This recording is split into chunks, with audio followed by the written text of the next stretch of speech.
And we're talking about the Supreme Court and what they're doing to us, and the unprecedented rolling back of rights. And it's funny how actually this is going to draw everything together here, and you show the importance of electoralism, of the Supreme Court, and of upholding our democracy in general. But here in Pennsylvania, we have this thing called Act 77, and Stephen Caruso, he writes a lot for Spotlight PA. He covered this issue, and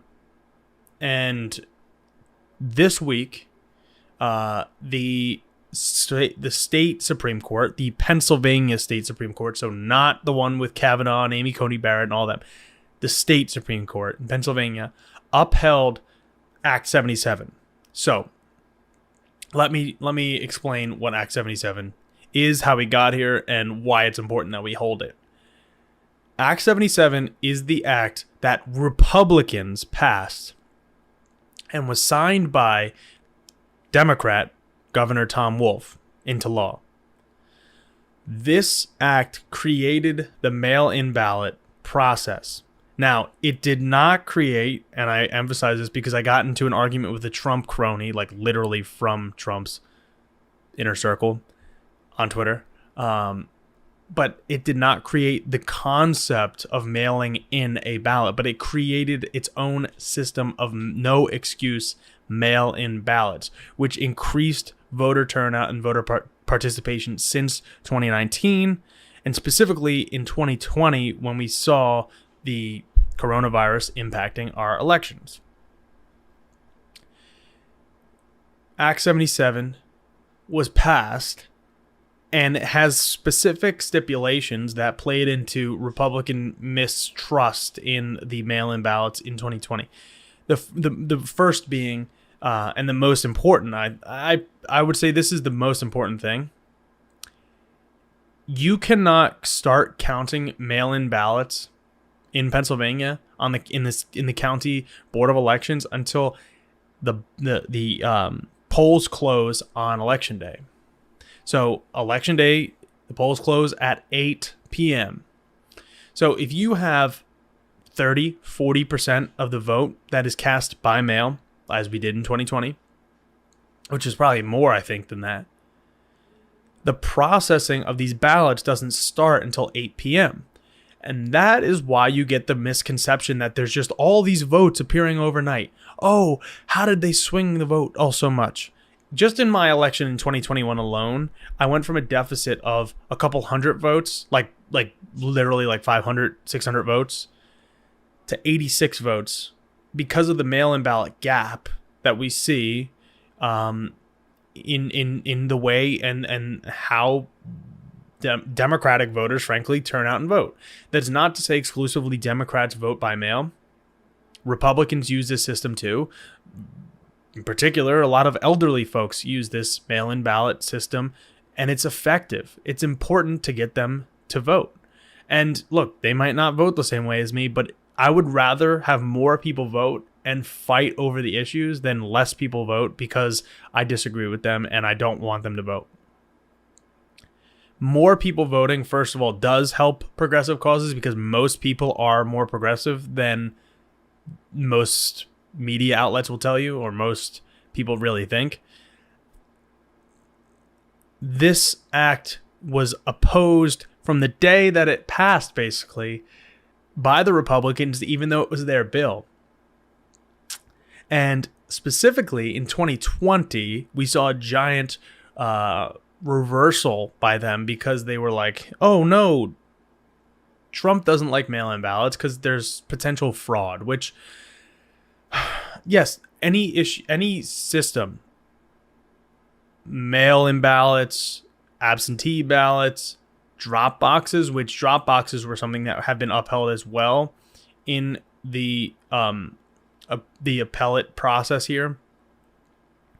All of these things, as well as in-person voting, as well as any other type of voting, as well as any other type of system, frankly, has its flaws and has the potential for, fraud or issues, right?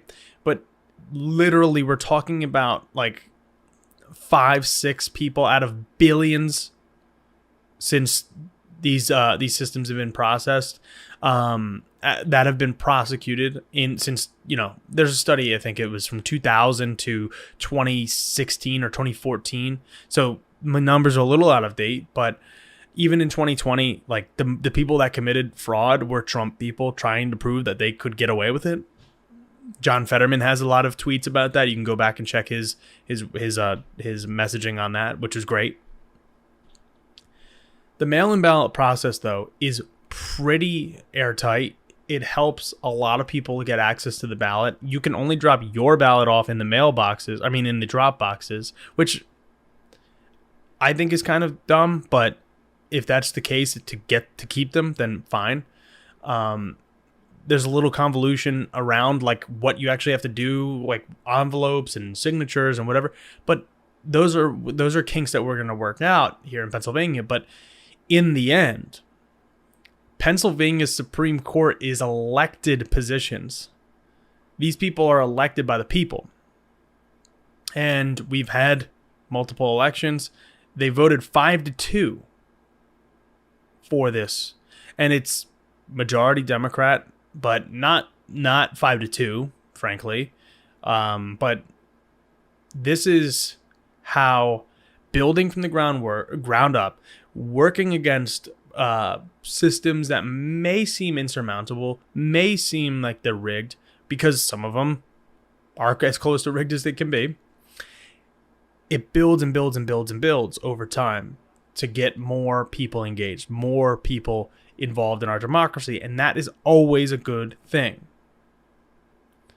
So this Act 77 will remain in place, which will help us have more people vote in November in 2022 and beyond. And again, I will point out to any potential Republicans or Libertarians or anyone that's not left of center, if you have a problem with the mail-in ballot system, specifically, if you are tired of having your person, your candidate, whether it's Donald Trump, or you have a, congressional person or whatever, and you're tired of them like leading in the beginning and then just dropping off, ask your representative to pass something that would change the processing time of the boards of elections in the counties. Because if they could pre-count the votes, you wouldn't have to worry about that. The spooky midnight thing, because they have to hire, like in the board of elections, they have to hire dozens and dozens of people to process these just for election night. If you spread it out over 3 weeks that you're getting the mail-in ballot returns, you will have ample time to react, to watch, to engage, to see that they're processing them correctly. There's no rush, and they're all done before election night. And you can get 99% of precincts completed, or whatever it is, 95 if you want to say, to be safe. Super, super quick and safe and easily. So if you don't like the way that the mail-in ballots are processed, I'm with you.